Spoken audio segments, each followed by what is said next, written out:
Hello students, standard 8 harvesting 1.8 से बाकी था हमारा। Harvesting of a crop is an important task. बराबर, मतलब कोई भी क्रॉप है उसका हार्वेस्टिंग करना एक इम्पोर्टेंट टास्क है। The cutting of crop after it is mature is called harvesting. बराबर, हार्वेस्टिंग किसको बोलते हैं? क्रॉप मैच्योर हो जाए उसके बाद जो हम कटिंग करते हैं उसको बोलते हैं हम harvesting, right. In harvesting crops are pulled out और cut close to the ground. Harvesting में हम क्या करते हैं कि क्रॉप्स को हम पूरा खींच लेते हैं, या तो ज़मीन के नज़दीक से हम कट कर देते हैं। It usually takes 3 to 4 months for a cereal crops to mature. तो सीरियल क्रॉप है उसको मैच्योर होने में 3 to 4 months यूजुअली लगते हैं। Harvesting in our country is either done manually by sickle, बराबर यहाँ पर सिकल बताया गया है, और बाय मशीन कॉल्ड हार्वेस्टर। तो या तो सिकल से हार्वेस्टिंग होता है या तो हार्वेस्टर से होता है। बराबर, एक मशीन आती है हार्वेस्टर, या तो सिकल से हार्वेस्टिंग होता है।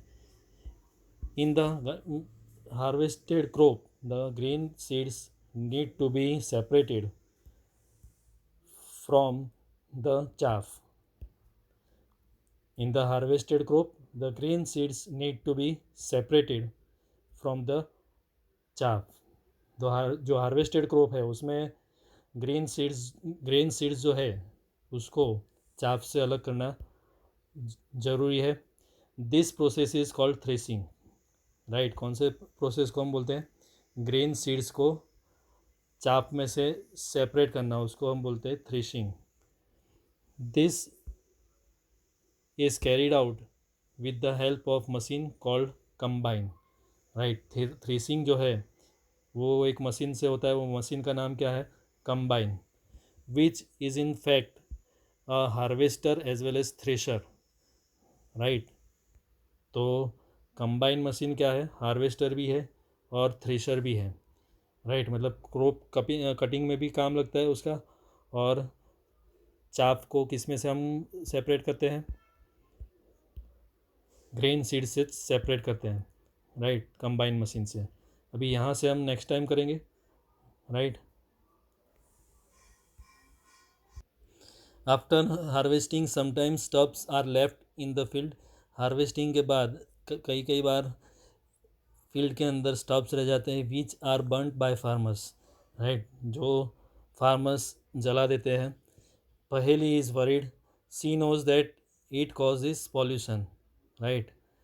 तो स्टब्स जो है उसको जलाने से क्या होगा? पॉल्यूशन होता है। It may also catch fire and damage the crops lying in the field.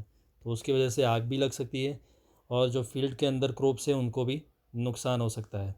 Okay, the farmers will small holding farmers with small holding of land do the separation of grain and chaff by winnowing. तो वो farmer जिसकी कम ज़मीन है, बराबर, small holding of land है, वो separation of grain and chaff winnowing से करते हैं। You have already studied this in class 6। ये आप क्लास 6 में पढ़ चुके हैं।